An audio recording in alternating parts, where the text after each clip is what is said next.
Bienvenue à cette revue des marchés boursiers Cachemire du jeudi 9 octobre 2025. À la bourse aujourd'hui, ça a été pas mal plus difficile.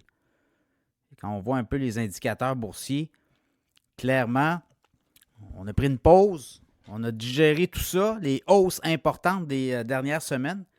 Depuis le début avril, là, depuis qu'on avait annoncé les tarifs et qu'on avait atteint le plancher, le S&P 500 a quand même monté de 35 %. Donc, il fallait peut-être aussi un jour penser qu'on prendrait une pause. Aujourd'hui, ça a été assez tranquille, ces marchés. Pas beaucoup de nouvelles.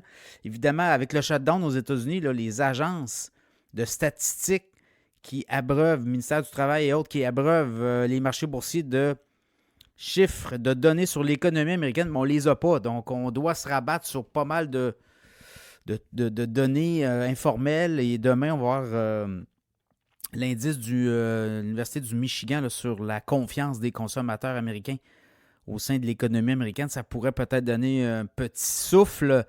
Et de toute façon, la semaine prochaine, on va avoir des résultats beaucoup plus importants sur le troisième trimestre. Les résultats vont commencer à tomber. Là. Le earning season du troisième trimestre, ça va venir bientôt.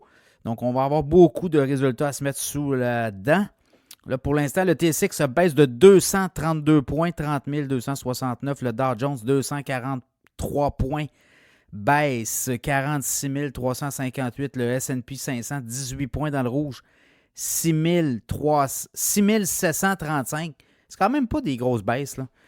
Le Nasdaq, 18 points en baisse, 23 024. Le pétrole baisse de 1,4 61 et 51. L'or dégelé aussi, baissé de 64,60 $. Hier, on avait atteint un sommet à 4 040. Là, on est à 3 975 et 50. Je regarde le Bitcoin, 121 479. Le Bitcoin était à 123 000 il y a quelques heures. Donc, on a réduit un peu. La cadence, l'Ethereum, même chose, 4 357. Là, on pense que l'or pourrait être vendu massivement et il y aurait un transfert vers les crypto-monnaies. Est-ce que ce sera le cas? À suivre tout ça. Pour le reste, qu'est-ce qui s'est passé aujourd'hui? C'est ça, absence de données. Ça a été tranquille. Les courtiers disaient, écoutez, on regardait ça aller, puis on disait, on va vendre, on va prendre nos profits, on va se mettre sur les lignes de côté. Le secteur minier semble être attractif. Pourquoi? Là, on voit les Américains investir de plus en plus dans des minières, notamment Lithium America, gros gisement de lithium dans le Nevada. On a aussi investi notamment dans USA Rare Earth,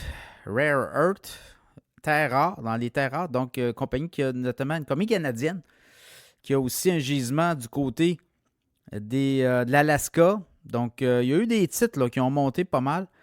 MP Material a pris 2%, Lithium America, Ramaco Resource. Donc, c'est pour ça, là, il y a un engouement parce qu'on pense que les Américains pourraient peut-être mettre des embargos, à tout le moins, restreindre le marché chinois qui exporte aux États-Unis des terres rares. Donc, ça pourrait donner un coup là.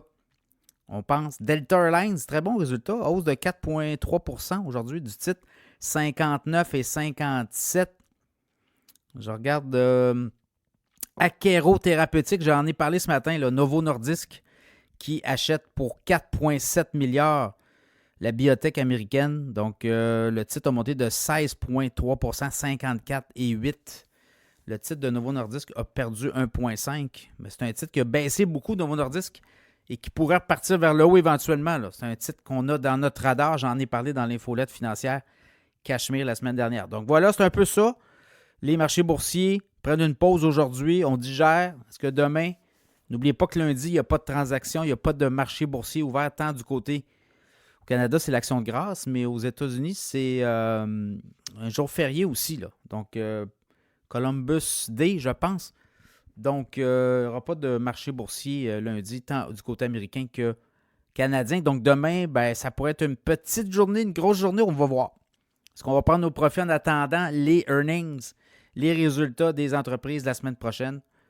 À surveiller.